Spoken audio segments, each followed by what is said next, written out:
చూస్ country delight, live better. ఇప్పుడే country delight app ని download చేసుకోండి. భారతదేశం China line of actual control LAC వెంబడి కొన్ని దశాబ్దాలుగా వివాదం కొనసాగుతోంది. చైనా భారతదేశంపై ప్రత్యక్ష సైనిక దాడులకు బదులుగా ఇతర వ్యూహాలతో ఒత్తిడి తీసుకొస్తోంది. దాయిది దేశమైన పాకిస్తాన్ సాయంతో భారత్పై రకరకాల కుట్రలు పన్నుతోంది. దీన్నే థ్రెషోల్డ్ అలయన్స్ అని అంటారు. చైనా పాకిస్తాన్కు ఆధునిక ఆయుధాలు, ఫైటర్ జెట్లు, డ్రోన్లను సరఫరా చేస్తూ భారత్పై ఉసుగొల్పుతోంది. ఇదిలా ఉంటే చైనా ఇప్పుడు మరో భారీ కుట్ర పన్నుతోంది.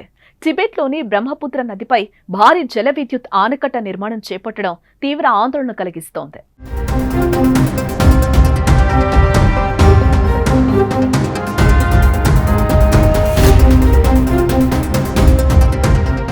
ప్రస్తుతం భారతదేశం అగ్రరాజ్యాలతో పోటీ పడుతూ ముందుకు సాగుతోంది. ఇది జీర్ణించుకోలేని దాయిది దేశాలు పాకిస్తాన్, చైనా ఎన్నో రకాలుగా కుట్రలు పన్నుతూ వస్తున్నాయి. ప్రస్తుతం టిబెట్లోని బ్రహ్మపుత్ర నదిపై భారీ జల విద్యుత్ ప్రాజెక్టు నిర్మాణంపై భారత్ తీవ్ర విమర్శలు చేస్తోంది. భారత సరిహద్దుకు కేవలం 50 కిలోమీటర్ల దూరంలో ఉన్న యాలుంగ్సాంగ్పోపై చైనా నిర్మించనున్న రహస్య మెగా ఆనకట్టను అరుణాచల్ ప్రదేశ్ ముఖ్యమంత్రి Pema Khandu ticking time bomb అంటే వాటర్ బాంబుగా అభివర్ణించారు. ఈ ఆనకట్ట సియాంగ్ బ్రహ్మపుత్ర ప్రాంతాలను సర్వనాశనం చేస్తోందని పెమా ఖండు హెచ్చరించారు. బ్రహ్మపుత్ర నది చైనాలో దీన్ని యాలుంగ్సాంగ్పో అని పిలుస్తారు. ఇది టిబెట్, భారతదేశంలోని అరుణాచల్ ప్రదేశ్, అస్సాం గుండా ప్రవహిస్తూ బంగ్లాదేశ్లోకి వెళ్తోంది. ప్రస్తుతం చైనా బ్రహ్మపుత్ర నదిపై జల విద్యుత్ వంతెన నిర్మాణం చేపడుతోంది. $137 బిలియన్ల విలువైన ఈ ప్రాజెక్టు 60,000 మెగావాట్ల విద్యుత్ ఉత్పత్తి చేస్తుందని, ఇది చైనా యొక్క 3 గోర్జెస్ ఆనకట్టను కూడా మరుగున పరుస్తుంది. ఈ ప్రాజెక్ట్ ని అతి రహస్యంగా నిర్మిస్తున్నారు.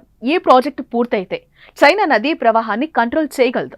ఒకవేళ వర్షాకాలంలో నదికి భారీ వరదలు వస్తే, చైనా గనక నీటిని ఒక్కసారి విడుదల చేస్తే దిగువన ఉన్న ప్రాంతాలు అరుణాచల్ ప్రదేశ్లోని సియాంగ్ బెల్ట్, అస్సాంకి భారీ ప్రమాదం జరిగే అవకాశం ఉందని అరుణాచల్ ప్రదేశ్ సీఎం పెమా ఖండు ఆవేదన వ్యక్తం చేస్తున్నారు. 1950లో చైనా టిబెట్ ను ఆక్రమించడాన్ని గుర్తు చేస్తూ అరుణాచల్ ప్రదేశ్ చైనాతో కాకుండా టిబెట్ తో 1200 కిలోమీటర్ల సరిహద్దును పంచుకుంటోందని అన్నారు. చైనా ఏం చేస్తుందో ఎవరికీ తెలీదు. ఈ వంతెన్ను ఒక రకమైన నీటి బాంబుగా కూడా ఉపయోగించుకోవచ్చు అని ఖండు ఆందోళన వ్యక్తం చేశారు. ఈ వంతెన నిర్మాణంపై ప్రతి ఒక్కరూ ఆందోళన వ్యక్తం చేయాల్సిన అవసరం ఉందని అంటున్నారు.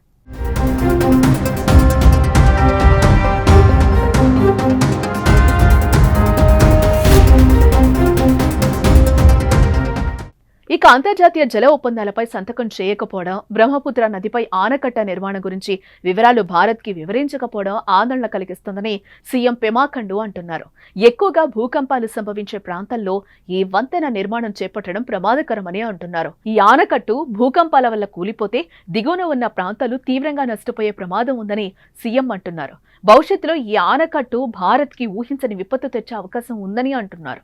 అయితే భారత్ తన నీటి అవసరాలు, వరద నియంత్రణ కోసం అరుణాచల్ ప్రదేశ్లో ఓ ప్రాజెక్టును నిర్మించే యోచనలో ఉంది.